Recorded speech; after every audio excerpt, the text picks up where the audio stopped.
Eu joguei o mesmo jogo por um ano. Eu não lembro se foi exatamente um ano, ou se foi um pouquinho mais ou um pouco menos, ou se foi muito mais. Eu lembro que eu passei muito tempo jogando o mesmo jogo, que é esse jogo aqui, Rage Racer do PlayStation 1. E aí tu pode pensar, nossa, o que que tem de tão especial nesse jogo pra ele só jogar o mesmo jogo por um ano? Mas na real não tem nada demais, é porque eu só tinha esse mesmo jogo. Não que pra mim o jogo não seja muito foda, o jogo é muito foda pra mim, porque eu joguei esse jogo durante um ano quando eu era criança. Mas esse jogo é relativamente meio desconhecido. Eu lembro que tipo, a época que eu jogava muito esse jogo, eu era muito criança. Eu devia ter, sei lá, uns 6 anos de idade, talvez. E foi quando eu ganhei um PlayStation 1, que não era nem meu exatamente, mas ficava lá em casa. E eu tinha esse único jogo aqui. E eu continuei tendo esse único jogo por muito tempo. Não sei exatamente se é porque a gente não tinha dinheiro pra comprar outro, ou só porque não comprava mesmo, sei lá. Eu era muito criança, eu nem lembro se eu pedia outros jogos. Mas enfim, quando eu jogava esse jogo, eu era muito criança. E eu esqueci o nome do jogo. E eu fiquei assim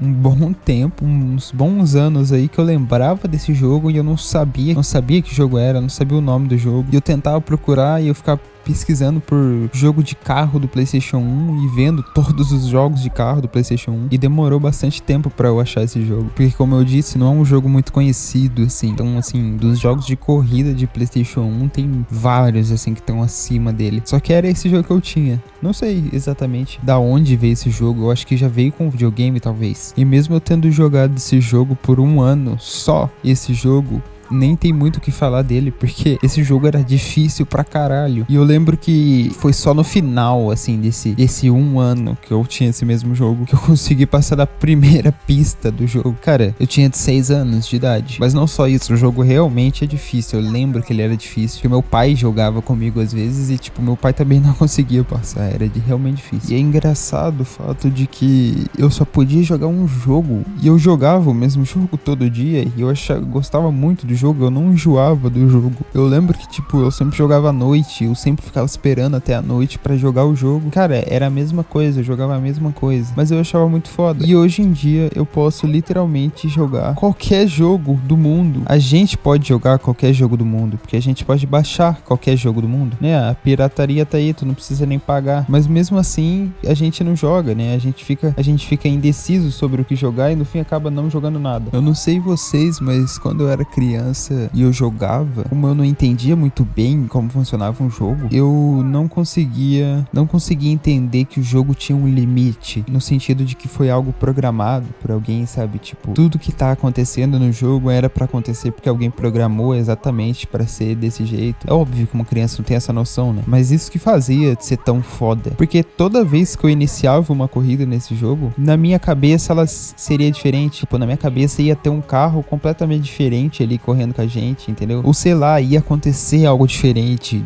do meio da corrida, assim, que nunca tinha acontecido. Porque numa corrida normal pode acontecer uma coisa totalmente diferente, mas um jogo de corrida não, porque o jogo de corrida ele é programado. Se acontecer algo de diferente, foi porque foi programado pra acontecer algo diferente. Só que eu era criança, eu não tinha muito bem essa noção. Pra mim era como se eu estivesse vivendo em um mundo à parte ali, entendeu? Que pode acontecer qualquer coisa ali. Sei lá, em um jogo de corrida, na minha cabeça era possível eu descer do carro e espancar os outros corredores, tá ligado? E isso fazia ser muito foda o jogo. E eu tenho a impressão de que esses jogos antigos, assim, Play 2 para baixo, mas principalmente Play 1 aí dos que eu joguei, eles brincavam um pouco com essa ideia de realmente ser algo... Por exemplo, era muito comum ter coisa escondida, ter easter egg antigamente nos jogos. Hoje em dia tem, mas não é a mesma coisa. Hoje em dia, quando tu vê um easter egg, não dá a sensação de que é alguma coisa escondida do jogo, do universo do jogo. Não é mais legal como era antigamente. Antigamente era muito comum ter coisa muito escondida em uns lugares muito bizarros. E às vezes era até uns negócios importantes pro jogo. E era muito escondido. Por exemplo, um outro jogo de PlayStation 1 de corrida que eu jogava muito é NASCAR Rumble. Ele era um jogo de NASCAR, só que a diferença é que as pistas não eram pistas de NASCAR.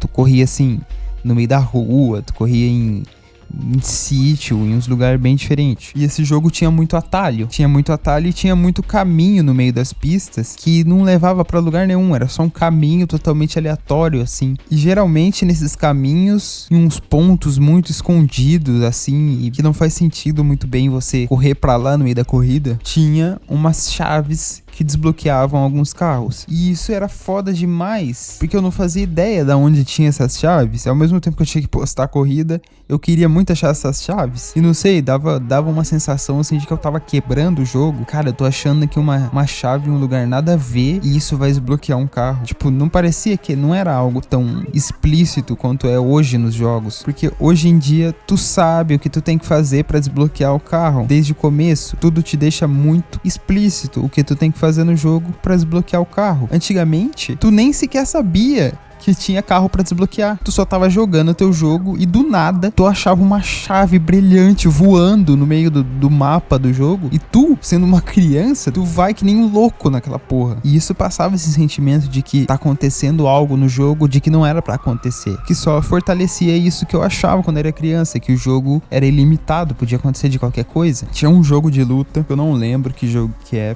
mas era um jogo, se eu não me engano, da Marvel. E era um jogo de luta normal. Só que tu entrava assim pra selecionar os personagens. Eu não lembro se esse jogo era do Play 2 ou do Play 1. Tu entrava pra selecionar os personagens e tinha, sei lá, 10 personagens lá pra você jogar. E aí você ia jogando, normal, e do nada crescia um bloquinho a mais de personagem e aparecia um personagem novo, conforme você ia jogando. Tipo, você não sabia que tinha personagem pra desbloquear. Você não sabia quanto tinha, porque ele só aparece um lá e tu não sabe quando que vai parar de aparecer. E tu não sabe como tu desbloqueou. Ele só apareceu lá do nada. E eu ficava jogando esse jogo até desbloquear mais pra eu tentar entender o padrão. Cara, como tu desbloqueia uma porra de um personagem? E eu descobri, e era bem simples na real, eu só precisava vencer 10 lutas. Então eu jogava, selecionava o personagem, jogava 10 lutas, se eu vencesse as 10, né? E aí aparecia um personagem novo. E aí é óbvio que eu vou jogar até descobrir o tanto que tem de personagem, porque eu jogava e desbloqueava, jogava e desbloqueava. Então quando para isso? Agora hoje em dia, num jogo de luta, cara, sei lá, vai aparecer na tua tela gigante assim, vença 10 partidas pra você desbloquear um novo personagem e vai aparecer o tanto que você pode desbloquear. Não tem mais essa sensação de que tá acontecendo algo de diferente no jogo, de que você tá descobrindo algo,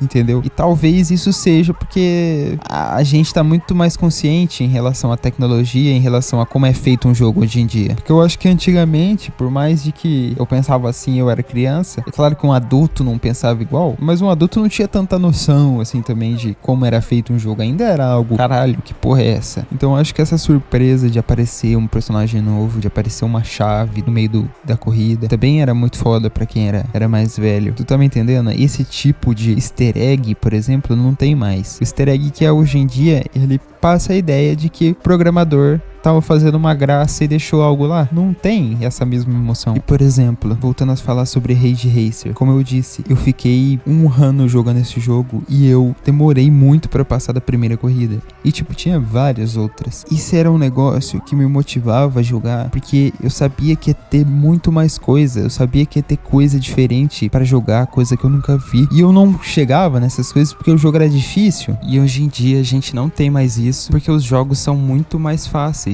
E a gente sabe desde o começo o que vai ter até o final. E a gente chega no final muito rápido. A gente passa de fase, entre aspas, muito fácil. Porque a gente nem tem paciência de ficar jogando a mesma fase quando ela é difícil. O jogo precisa entregar tudo muito rápido. Senão a gente dropa e vai pra outro. E é isso esse vídeo. Como sempre, desviei completamente do assunto, mas não...